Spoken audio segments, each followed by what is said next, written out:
Howdy everyone, this is Grant Bynum with Uptown 101. This is my channel, Best Houston Apartments. So we've walked into the 2929 Weslayan, and I just want to show off the lobby. So this is the lobby. It's really attractive. It looks like a very nice five-star hotel kind of lobby.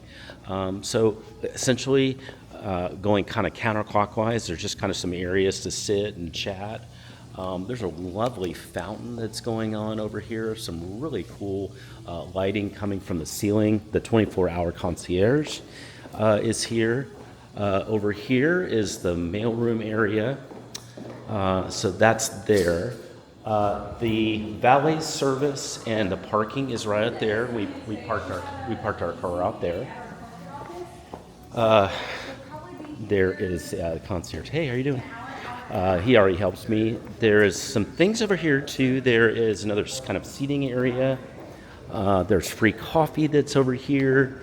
There is a really huge conference room that's over here. And then elevators are over here. There's artwork and kind of photos, statues. It's a really kind of cool feel. It's very museum district almost feel, even though this is not quite museum district. This is more Baroques. So anyway, just really cool feel. And now, hey, let's go see some amenities and some models.